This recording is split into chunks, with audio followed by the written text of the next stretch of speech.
ತರಕಾರಿ ಇದನ್ನ ಈಗ ಮಿಕ್ಸ್ ಮಾಡ್ಕೊಳ್ಳೋಣ.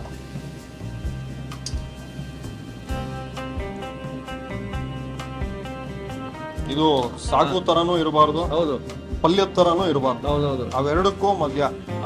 ಮನೆಯಲ್ಲೂ ರಸದೂಟ, ಕೃಷ್ಣ ಉಡುಪ ರಸದೂಟ ಇವತ್ತು. ಸೊ ಅವಿಯಲ್ ರೆಡಿ ಆಗಿದೆ. ರೈಸ್ ಮೇಲೆ ಹಾಕಿ ಅಭಿಷೇಕ ಮಾಡೋಣ. 10 ನಿಮಿಷ ಆಯ್ತು ನಮ್ಗೆ. ಹೌದು, ಅಲ್ಲೇ ನೋಡಿ ಎಷ್ಟು ಗಟ್ಟಿಗಿದೆ. ಗಟ್ಟಿಗಿದೆ. ಅನ್ನದೊಟ್ಟಿಗೆ ಅವಿಯಲ್ಲು ಇವತ್ತು ಸವಿಯಲು ಸಿದ್ಧ ನಮಗೆ. ಎಸ್, ಅನ್ನದೊಟ್ಟಿಗೆ ಅವಿಯಲ್ಲು ಇವತ್ತು ಸವಿಯಲು ಸಿದ್ಧ ನಮಗೆ. ಎಸ್. ಯಾವುದೇ ಪ್ರಾಂತ ಆಗ್ಲಿ ನಮ್ಗೆ ರುಚಿ ಸವಿಯಕ್ಕೆ ಸಿಗ್ಬೇಕು. ಊಟ ಮಾಡೋದು ಮಾತ್ರ ಮುಖ್ಯ.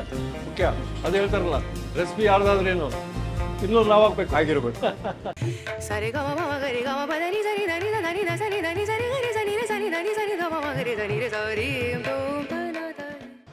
ನಮಸ್ಕಾರ ವೀಕ್ಷಕರುಗಳಿಗೆ. ಕೃಷ್ಣ ಉಡುಪ, ಆಹಾಹಾ, ಅವ್ರು ನೋಡೋದೇ ಒಂದು ಖುಷಿ ನಮಗೆ. ಅವ್ರ ರೆಸಿಪಿ ನೋಡೋದು ಇನ್ನೂ ಖುಷಿ. ಕುಂದಾಪುರದಲ್ಲಿ ಹುಟ್ಟಿದ್ರು, ಕರ್ನಾಟಕದ ವಿವಿಧ ಬಗೆಯ ರೆಸಿಪಿ ತೋರಿಸ್ತಾ ಇದ್ದಾರೆ. ಈಗ ಹೊರ ರಾಜ್ಯದ ಇನ್ನೊಂದು ರೆಸಿಪಿ ತೋರಿಸ್ತೀನಿ ಅಂದರು, ಬಂದಿದ್ದೀವಿ. ಹೊರ ರಾಜ್ಯ ರೀ. ಬನ್ನಿ, ಕೃಷ್ಣ ಉಡುಪ ಅವರ ಕೈ ರುಚಿಯಲ್ಲಿ ಅವಿಯಲ್ ಹೆಂಗೆ ಮಾಡ್ತಾರೆ ನೋಡ್ಬಿಡೋಣ. ಸರ್ ನಮಸ್ಕಾರ. ನಮಸ್ಕಾರ. ಕುಂದಾಪುರದಲ್ಲಿ ಹುಟ್ಟಿ ಕರ್ನಾಟಕದ ತಿನಿಸುಗಳನ್ನು ತೋರಿಸಿ ಇವತ್ತು ಹೊರ ರಾಜ್ಯದ್ದು ಅವೆಲ್ಲೂ ತುಂಬಾ ಸ್ಪೆಷಲ್ ರೆಸಿಪಿ. ಯಾಕೆಂದ್ರೆ ನಮ್ಮಮ್ಮ ಮಾಡ್ತಾ ಇರ್ತಾರೆ ಅವಾಗ. ಅದನ್ನ ಅವಿಯಲ್ ಅನ್ನೋದಕ್ಕಿಂತ ನಂಗೆ ಮನೇಲಿ ಅವಿಲ್, ವಯಸ್ಸಲ್ಲಿ ಅವಿಲ್ ಅಂತ ಕರೆದ ಅಭ್ಯಾಸ. ಅಷ್ಟು ಇಷ್ಟ ಆಯ್ತು ನಿಮ್ಗೆ ಅಲ್ಲ? ಯಾಕೆಂದ್ರೆ ಅದ್ರಲ್ಲಿ ಚಕ್ಕೆ, ಏಲಕ್ಕಿ, ಲವಂಗ ಏನೂ ಇಲ್ಲ. ಒಂದಿಷ್ಟು ತರಕಾರಿ ಇರೋದು, ಜೊತೆಗೆ ತುಂಬಾ ಸಿಂಪಲ್ ಆಗಿರೋದು, ತುಂಬಾ ಖಾರನೂ ಇರೋಲ್ಲ. ಟೇಸ್ಟಿ ಆಗಿರ್ತಿತ್ತು, ಹೆಲ್ದಿ ಕೂಡ. ಮಾಡೋದು ತುಂಬಾ ಸುಲಭ. ಹೌದು, ಅದಕ್ಕೋಸ್ಕರ ಅದೇ ರೆಸಿಪಿನೇ ತಂದೆ. ಹೌದು, ಶುರು ಮಾಡೋಣ ಸರ್. ಖಂಡಿತ. ಓಕೆ. ಮೊದಲನೇದಾಗಿ ಅವಿಲ್ ಮಾಡ್ಕೊಳ್ಳೋದಿಕ್ಕೆ ನಾನು ತೆಕ್ಕೊಂಡಿರೋ ತರಕಾರಿಗಳು ಕ್ಯಾರೆಟು, ಬೀನ್ಸು, ಸೀಮೆ ಬದನೆಕಾಯಿ, ಆಲೂಗಡ್ಡೆ ಮತ್ತೆ ನುಗ್ಗೆಕಾಯಿ. ಇದಿಷ್ಟನ್ನು ಕುಕ್ಕರ್ಗೆ ಹಾಕಿ 1 ವಿಷಲ್ ಕೂಗಿಸ್ಕೊಂಡಿದ್ದೀನಿ. ಜೊತೆಗೆ ಕರ್ಬೇವಿನ ಸೊಪ್ಪನ್ನು ಅದ್ರ ಜೊತೆ ಹಾಕೊಂಡು ಬೇಯಿಸ್ಕೊಂಡಿದ್ದೀನಿ. ಎಲ್ಲ ತರಕಾರಿ ಸೇರಿ ಒಂದು ಅರ್ಧ ಕೆಜಿ ಅಷ್ಟೇ. ಮನೇಲಿ ಒಂದು 4 ಜನ ಇದ್ರೆ ಆ 4 ಜನಕ್ಕೆ ಅಷ್ಟು ಸರಿ ಆಗತ್ತೆ. ಅರ್ಧ ಕೆಜಿಯಿಂದ 3/4 ಕೆಜಿ ಆಗುವಷ್ಟು. ಅವಿಲ್ ಮಾಡೋದಕ್ಕೆ ನಾನೀಗ 2 ತೆಂಗಿನಕಾಯಿ, ಅದಕ್ಕೆ ಒಂದು 6ರಿಂದ 8 ಹಸಿಮೆಣಸಿನಕಾಯಿ ತಗೊಂಡಿದ್ದೀನಿ. ಆದಷ್ಟು ನೈಸಾಗೆ ರುಬ್ಕೋಬೇಕು, ನೀರು ಹಾಕೋಬಾರ್ದು, ಹಾಗೆ ಗಟ್ಟಿ ರುಬ್ಕೋಬೇಕು.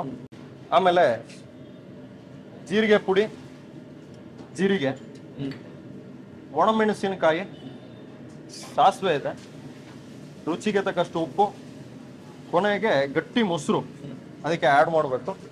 ಅವೆಲ್ ಮಾಡ್ಕೊಳಕ್ಕೆ ಶುರು ಮಾಡೋಣ. ಇದನ್ನ ರುಬ್ಕೊಂಡ್ ಬಂದ್ಬಿಡ್ತೀನಿ.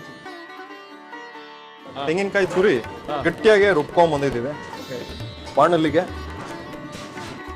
ಈಗ ಬಾಣಲಿಗೆ ನಾವು ಸುಮಾರು ಒಂದು 4ರಿಂದ 5 ಸ್ಪೂನ್ ಆಗುವಷ್ಟು ಕೊಬ್ಬರಿ ಎಣ್ಣೆ.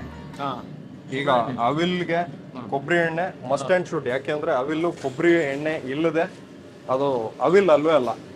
ಹಾಗಾಗಿ ಕೊಬ್ಬರಿ ಎಣ್ಣೆ ಅಥವಾ ತೆಂಗಿನ ಎಣ್ಣೆ ಅವಿಲ್ಗೆ ಬಳಸಲೇಬೇಕು. ಎಣ್ಣೆ ಕಾದಿದೆ. 1 ಸ್ಪೂನ್ ಸಾಸಿವೆ. ಸಾಸಿವೆ ಸಿಡಿತಿದ್ದಂಗೆ ಅದಕ್ಕೆ ಜೀರಿಗೆ, 1 ಸ್ಪೂನ್ ಜೀರಿಗೆ, ಒಣಮೆಣಸಿನಕಾಯಿ, ಇದು 3ರಿಂದ 4 ಬಾಡಿಗೆ. ಇದು ಬ್ಯಾಡಗಿ. ಆಮೇಲೆ ಎಲ್ಲ ತರಕಾರಿ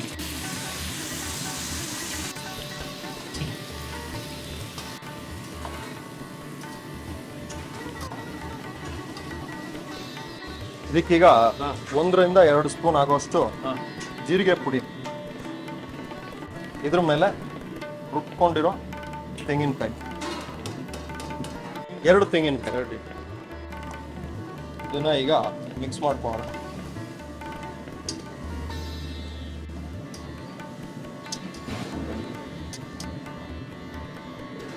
ತರಕಾರಿ ಮತ್ತು ಕೊಬ್ಬರಿ ಸ್ವಲ್ಪ ನೀರು ಬಿಟ್ಟಿದೆ. ಹೌದು, ತರಕಾರಿ ಬೇಯಿಸಿರೋದೇ ಸ್ವಲ್ಪ ಇರುತ್ತೆ. ಇದು 2 ನಿಮಿಷ ಸ್ವಲ್ಪ ಬಿಸಿ ಆಗಬೇಕು.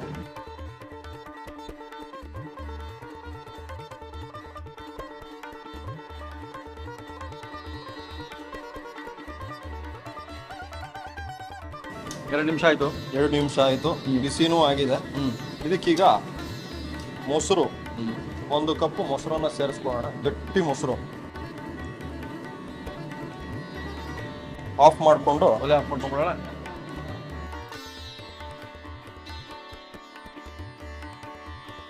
ಇದು ಸಾಗು ತರನೂ ಇರಬಾರ್ದು, ಹೌದು, ಪಲ್ಯದ ತರನೂ ಇರಬಾರ್ದು. ಹೌದೌದು. ಅವೆರಡಕ್ಕೂ ಮಧ್ಯ. ಇದಕ್ಕೀಗ ಉಪ್ಪನ್ನ ಸೇರಿಸ್ಕೊಳ್ಳೋಣ. ರುಚಿಗೆ ತಕ್ಕಷ್ಟು ಉಪ್ಪು. ಅನ್ನದೊಟ್ಟಿಗೆ ಚಪಾತಿ ಒಟ್ಟಿಗೆ ಸೂಪರ್. ಒಂದ್ಸತಿ ಮಿಕ್ಸ್ ಮಾಡ್ಕೊಂಡು ಸುಮಾರು ಒಂದು 10 ನಿಮಿಷಗಳ ಕಾಲ ಹಾಗೆ ಬಿಟ್ರೆ ಇನ್ನೂ ಗಟ್ಟಿ ಆಗುತ್ತೆ. ಆಮೇಲೆ ಸರ್ವ್ ಮಾಡ್ಕೊಳ್ಬೋದು. ಮನೆಯಲ್ಲೂ ರಸದೂಟ, ಕೃಷ್ಣ ಉಡುಪ ರಸದೂಟ ಇವತ್ತು. ನೋಡಿ ಇಷ್ಟು ಗಟ್ಟಿಯಾಗಿ ಬರ್ಬೇಕು. ಹೌದು. ಸೊ ಅವಿಯಲ್ ರೆಡಿ ಆಗಿದೆ. ರೈಸ್ ಮೇಲೆ ಹಾಕಿ ಅಭಿಷೇಕ ಮಾಡೋಣ. 10 ನಿಮಿಷ ಆಯ್ತು ನಮ್ಗೆ. ಹೌದು, ಅಲ್ಲೇ ನೋಡಿ ಎಷ್ಟು ಗಟ್ಟಿಗಿದೆ. ಗಟ್ಟಿಗಿದೆ. ಅನ್ನದೊಟ್ಟಿಗೆ ಅವಿಯಲ್ಲು ಇವತ್ತು ಸವಿಯಲು ಸಿದ್ಧ ನಮಗೆ. ಎಸ್, ಯಾವುದೇ ಪ್ರಾಂತ ಆಗ್ಲಿ ನಮಗೆ ರುಚಿ ಸವಿಯಕ್ಕೆ ಸಿಗ್ಬೇಕು. ಊಟ ಮಾಡೋದು ಮಾತ್ರ ಮುಖ್ಯ. ಅದು ಹೇಳ್ತಾರಲ್ಲ, ರೆಸಿಪಿ ಯಾರ್ದಾದ್ರೇನು ಇನ್ನೂರು ನಾವಾಗ್ಬೇಕು ಆಗಿರ್ಬೇಕು. ಅವಿಯಲ್ಲು ತೆಂಗಿನಕಾಯಿ ಜಾಸ್ತಿ ಬಳಸಿ, ತೆಂಗಿನ ಎಣ್ಣೆ ಬಳಸಿ, ತರಕಾರಿ ನಿಮ್ಗೆ ಯಾವ್ದು ಇಷ್ಟ ತರಕಾರಿನೋ ಅದು ಹಾಕೊಳ್ಳಿ. ಜೊತೆಗೆ ಕ್ಯಾರೆಟು, ಬೀನ್ಸು, ಆಲೂಗಡ್ಡೆ. ರುಚಿ ಮಾತ್ರ ಅದ್ಭುತವಾಗಿ ಬರುತ್ತೆ. ತಿಂದು ಕಮೆಂಟ್ಸಲ್ಲಿ ನಾನು ಕಾಯ್ತಾ ಇರ್ತೀನಿ. ನಿಮ್ಮಗಳ ಕಮೆಂಟ್ಸನ್ನು ಓದೋದಕ್ಕೆ. ಸರ್, ಯಾವ ಪ್ರಾಂತ ಆದ್ರೆ ಅಂತ ನಾನು ಹೇಳಿದ್ದೀನಿ ನಿಮಗೆ. ಹೌದು, ಎಲ್ಲಿ ನೀವು ಕುಂದಾಪುರ, ಎಲ್ಲಿ ಬೆಂಗಳೂರು, ನೀವೇನು ನಮಗೆ ಅವಿಯಲ್ ತೋರಿಸ್ಬಿಟ್ರಿ ನಿಮ್ಮಮ್ಮವ್ರದ್ದು ರೆಸಿಪಿ. ಇಲ್ಲಿ ಅನ್ನದೊಟ್ಟಿಗೆ ನಮಗೆ ಸರ್ ಆ ತರಕಾರಿ ಭರಿತ ಸವಿಯಲು ಸಿದ್ಧ ಅಂದ್ರಲ್ಲ, ನಾವು ಸದಾ ಸಿದ್ಧ. ಆಹಾ,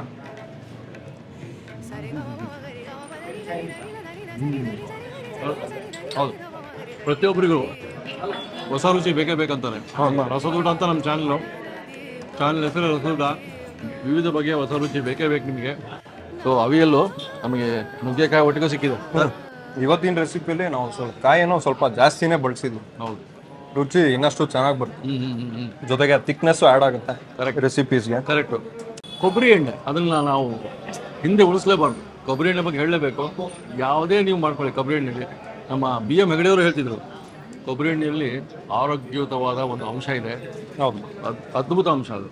ಹಾಗಾಗಿ ನೀವು ಕರಾವಳಿ ಕ್ಷೇತ್ರದಲ್ಲಿ ಎಲ್ಲರೂ 90+ ಏಜ್ ಕೊಬ್ಬರಿ ಎಣ್ಣೆ ಅವರು ಪ್ರತಿಯೊಂದು ಅಡುಗೆಯಲ್ಲಿ ಇರ್ತದೆ. ಇವತ್ತು ಅಂತ ಒಂದು ಅವಿಯಲ್ ಸಿಕ್ಕಿದೆ, ನಾವು ಮಾಡಿ ತೋರಿಸಿದ್ವಿ. ಮುಂದಿನ ಸಂಚಿಕೆ ಮತ್ತೆ ಸಿಗೋಣ ಸರ್. ಧನ್ಯವಾದ. Thank you. ಕಾಮೆಂಟ್ ಮಾತ್ರ ನಾವು ಕಾಯ್ತಾ ಇರ್ತೀವಿ, ಯಾಕಂದ್ರೆ ಅವಿಯಲ್ ಇದು ಹೊಸ ರೆಸಿಪಿ ನಮಗೆ. ನೀವು ಫೀಡ್ಬ್ಯಾಕ್ ಕೊಡಿ. ಉಪ್ಪಿನಕಾಯಿ ಅಂದರೆ ಲಕ್ಷ್ಮಿ ಇದ್ದಾಗೆ ಈ ಥರ ಒಂದು ಬಟ್ಟೆ ಕಟ್ಬಿಡ್ಬೇಕು, ಅಂದರೆ ಒಳಗೆ ಯಾವ ಹುಳನೂ ಹೋಗಬಾರ್ದು. ಸೊ ಈಗ ನಮ್ಮ ವೀಕ್ಷಕರಿಗೆ ಇದು ಉಪ್ಪಿನಕಾಯಿ ಬೇಕು ಅಂದರೆ ಸಿಗುತ್ತೆ.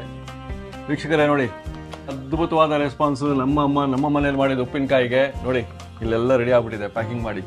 ಇನ್ನೂ ಪ್ಯಾಕಿಂಗ್ ಆಗ್ತಾ ಇದೆ. ಈಗಂತೂ ಪ್ಯಾಕಿಂಗ್ ಮಾಡಿ ಕಳಿಸ್ತಾ ಇದ್ದೀವಿ. ಇವಾಗ ಆರ್ಡರ್ ಮಾಡೋದು.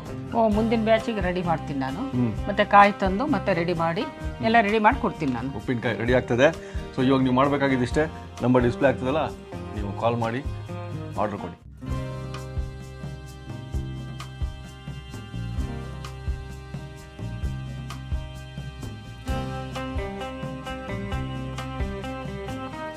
ಇನ್ನೂ ಅನೇಕ ಸ್ವಾದಿಷ್ಟ ರೆಸಿಪಿಗಳಿಗಾಗಿ ಸಬ್ಸ್ಕ್ರೈಬ್ ಮಾಡುವುದನ್ನು ಮರೆಯಬೇಡಿ.